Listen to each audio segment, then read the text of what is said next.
O que nós queremos ouvir do senhor são estas condições, mas mais importante do que isso, nós queremos lhe dar apoio do Brasil, das empresas brasileiras, para a tomada de decisão que o senhor vai ter que fazer usando os nossos recursos, os recursos da nação, para que nós possamos juntos sobreviver e pagar a conta de todo o país. Era isso que eu queria inicialmente falar, depois teremos outras oportunidades, mas acredito que dentro dessa fala está o todo que está nos preocupando. Queria mais uma vez te agradecer, Paulo, pela oportunidade, dizer da honra de compartilhar da tua amizade e de trabalharmos juntos nesses anos. Muito obrigado. Muito obrigado, Jorge, pelas palavras de confiança. Vocês sabem que o desafio é enorme, mas nós vamos atravessar essas ondas juntos. São duas grandes ondas. A primeira é a da saúde, que já se abateu sobre nós. Nós temos trabalhado junto ao Ministério da Saúde, estamos em regime de isolamento, bloqueamos imediatamente todas as exportações de produtos médicos e hospitalares. Chegamos a travar nos aeroportos de Guarulhos, do Galeão, máscaras, ventiladores pulmonares, remédios, produtos médicos hospitalares.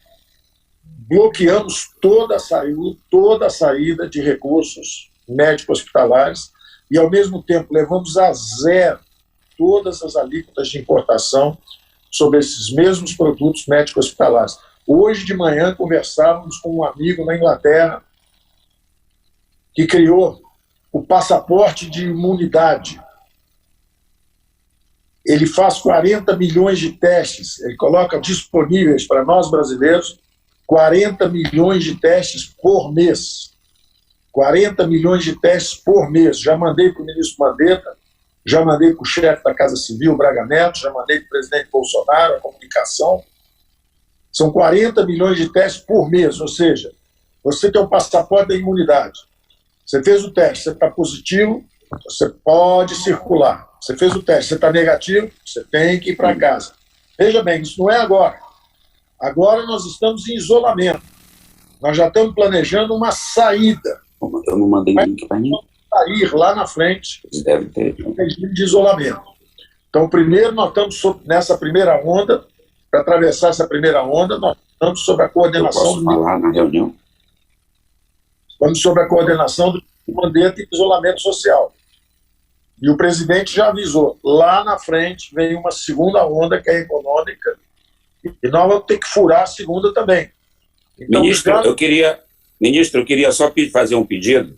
Eu estou sendo informado que a nossa imprensa está entrando pelo nosso link. Eu gostaria de pedir aos amigos de que pudessem copiar diretamente da sala do ministro, porque a reunião é aberta, não é isso, ministro? Para que senão vai cair o nosso link. Estão me informando isso. Eu não sei como, mas eu gostaria de pedir que a imprensa pudesse fazer o seu trabalho diretamente como é normal. Desculpa, ministro, podemos continuar. É porque aqui não tem ninguém, eu estou na Grande do Torto, então a imprensa não está aqui. Eu justamente eu imaginei que fosse uma conversa com os varejistas, mas não faz mal. Tudo que eu falo é transparente, pode ser dito em qualquer lugar. Lógico. Perfeito. Então eu diria o seguinte, nós já estamos nos preparando, pensando lá na frente também, em justamente termos esse teste em massa que funciona, que ajuda, para quando você justamente começar a furar a segunda onda, que é a onda da economia, você já ter esse passaporte de imunidade. As pessoas vão sendo testadas, pode ser semanalmente. Quem estiver livre continua trabalhando, são os mais jovens, os idosos ficam em casa, e fazendo o teste você consegue ir girando a economia de novo. Lá na frente, eu repito, estamos em isolamento sob coordenação do ministro Mandetta. Mas é muito importante, e é bom que estejamos conversando com milhões, pelo que você falou, são milhões de pequenas empresas e médias empresas, porque os senhores são as veias, a rede de circulação, o sangue da economia brasileira, que circula por todos os estados, que circula por todos os municípios, por todas as vizinhanças, por todos os bairros. E é muito importante, da mesma forma que nós fazemos todo o esforço possível para, do ponto de vista da saúde, mantermos o isolamento e a distância, do ponto de vista da economia, é o contrário. Não vamos interromper os fluxos de pagamento. Estamos isolados uns dos outros, mas vamos preservar os serviços vitais. Se estamos pedindo refeição, usando os serviços de telefonia, os serviços de telecomunicações, aplicativos, etc., vamos manter os pagamentos em dia, para exatamente não destruirmos, descapitalizarmos e descontinuarmos os serviços que estamos usando. Da mesma forma, se nós estamos usando luz, vamos pagar as nossas contas de luz, para não sofrermos lá na frente de uma descontinuidade. Se do ponto de vista de saúde nós temos que nos manter afastados, do ponto de vista de digital, de produção e de comunicação entre as empresas, vamos manter as redes de pagamento em funcionamento. Não vamos deixar haver uma desorganização da produção econômica. Estamos num período de hibernação, estamos isolados, as atividades baixam fortemente, vamos para o teletrabalho, vamos para o e-commerce, mas, de qualquer forma, temos que manter respirando e oxigenada a economia brasileira.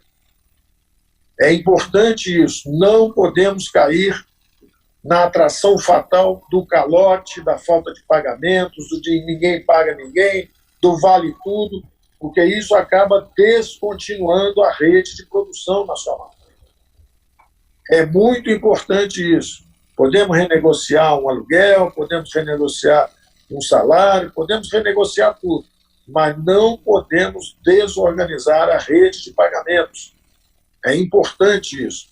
Nós estamos em isolamento social, mas continuamos respirando do ponto de vista econômico.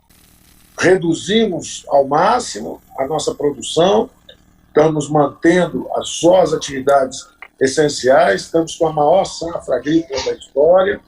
Ministra Tereza Cristina, conversando com o setor agro para garantir que se dê essa colheita e esse encaminhamento da produção. Ministro Tarcísio garantindo as estradas abertas, nossos caminhoneiros, nossos homens que estão justamente mantendo o transporte para alimentar as grandes cidades. É importante que nós mantenhamos o organismo econômico em funcionamento. Não podemos desorganizar tudo. Sabemos que as vendas estão caindo, sabemos que a arrecadação vai cair, teremos resiliência, vamos manter isso o tempo que for necessário do ponto de vista de saúde, mas vamos seguir mantendo-nos de mãos dadas, recebendo o pagamento de um lado, pagando de outro. Já lançamos a camada de proteção aos mais frágeis. Foram nossas primeiras medidas. Primeiro, quando era ainda um espaço infraconstitucional, não tínhamos autorização, trabalhamos com diferimento de impostos simples, recolhimento de FGTS, antecipação dos benefícios de aposentados e pensionistas. Depois incluímos 1.200.000 famílias que estavam desprotegidas. Depois fizemos um grande programa, para termos ideia, o programa de apoio emergencial aos informais se espalhou também para os beneficiários da Bolsa Família, o valor subiu para 500 pela Câmara e pelo presidente da República até R$600. Para os senhores terem uma ideia, os 98 bilhões de reais do programa emergencial de auxílio aos informais e também agora os microempresários individuais, também a Bolsa Família, esse programa sozinho são 98 bilhões de reais. É mais do que todo o orçamento discricionário da União para esse ano. Quer dizer, tudo que todos os ministérios iam gastar esse ano, todos os ministérios da República, do governo federal, apenas em um programa nós estamos gastando mais do que toda a programação anual. E num programa de 3 meses. Em 3 meses nós vamos gastar mais do que estava programado por todos os ministérios o ano inteiro.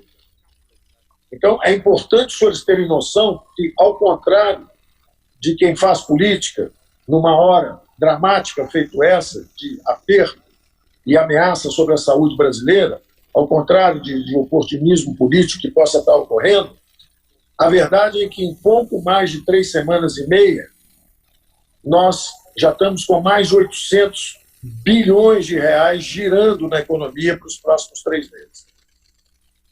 Então, nós estamos já com um déficit em 6% do PIB. Nunca aconteceu antes. 6% do PIB. Injetamos 3,4% do PIB em apenas 3 meses, em apenas 3 semanas e meia, apesar da arrecadação cair dramaticamente. Os senhores sabem disso, porque estão vendo os shoppings, as vendas, tudo caindo dramaticamente. Então, agradecemos o apoio do Congresso, aprovando as medidas emergenciais, agradecemos o apoio dos ministros do Supremo, que nos deram também a luz verde para avançarmos com as despesas extraordinárias.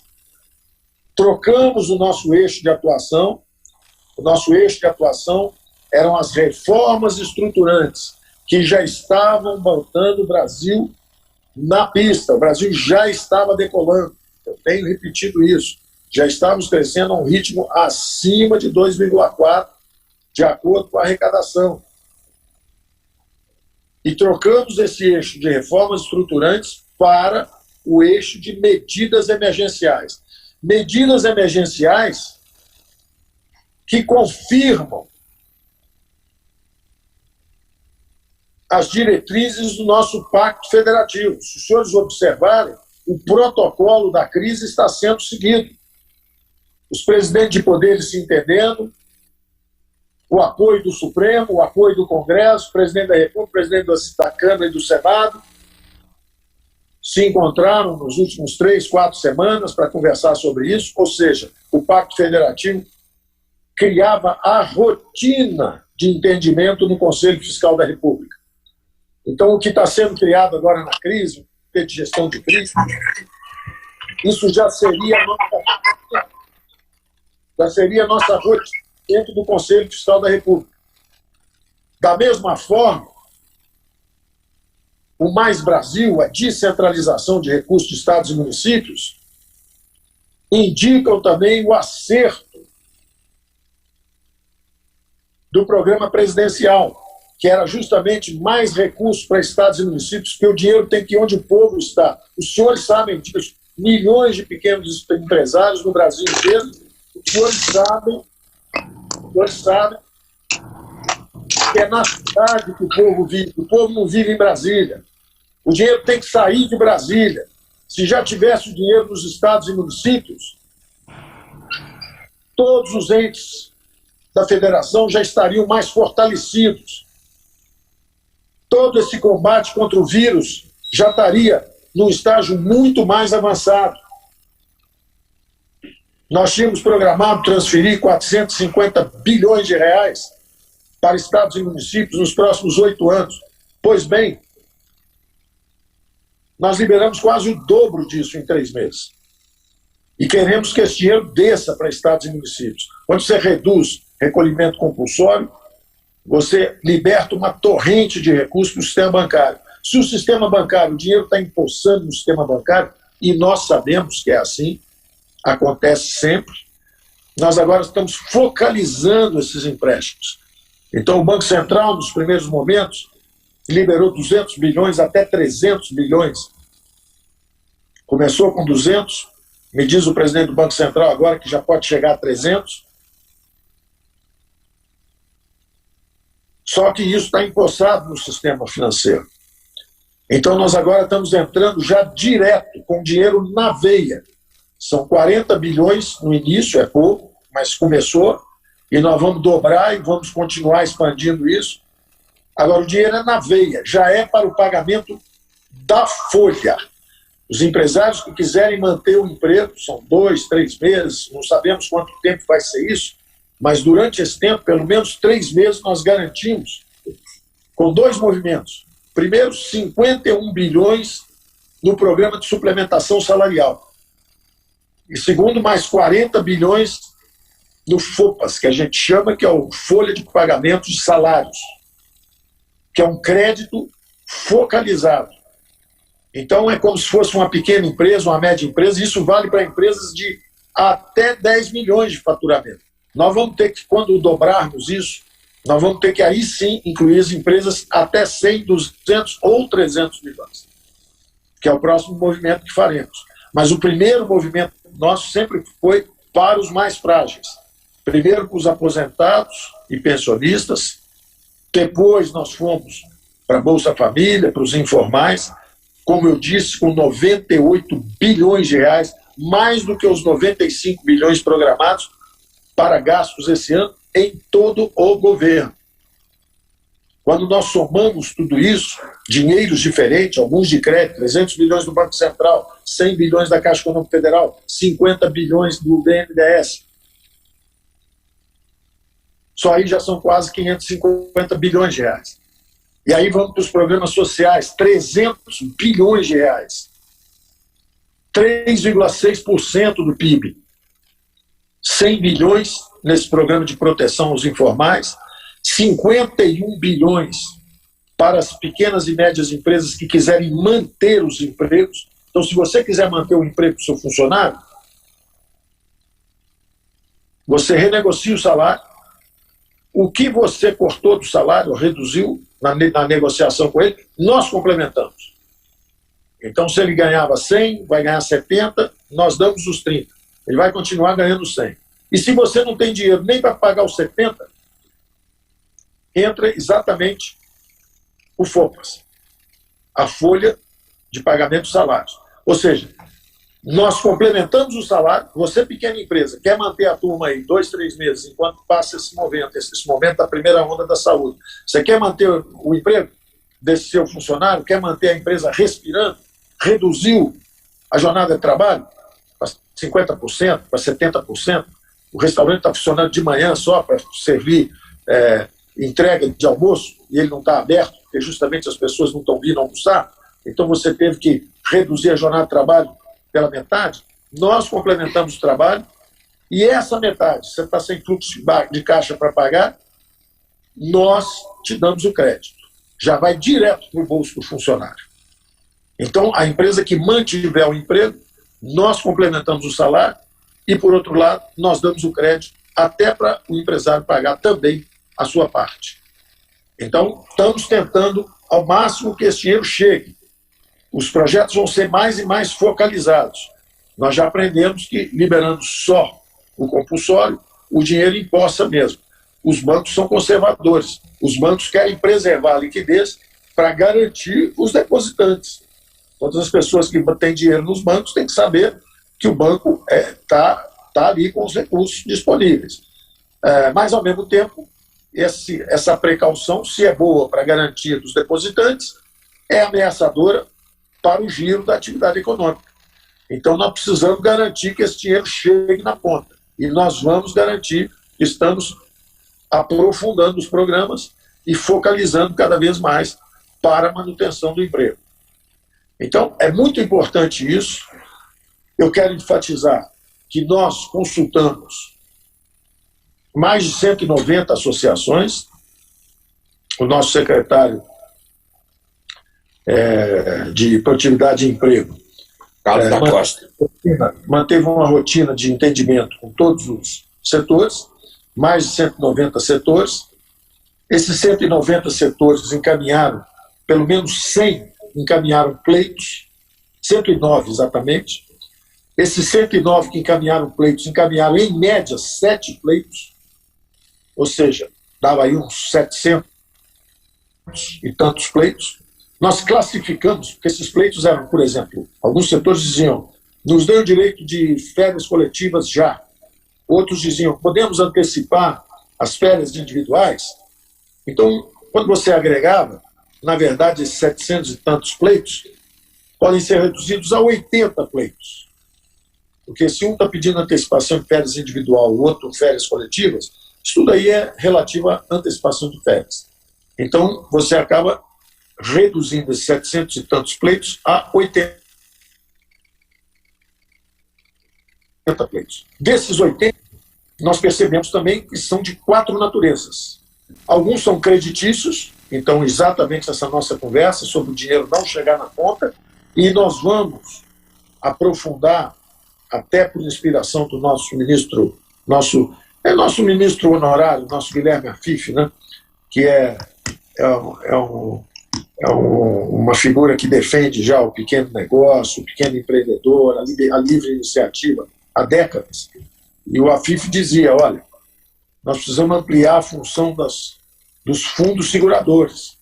Quer dizer, nós precisamos garantir, ter alguma garantia do Tesouro, e esse último programa já foi feito assim, são 40 bilhões de reais, 34 garantidos pelo Tesouro e 6 dos bancos comerciais, mais 34 nossos, exatamente para pagamento da folha.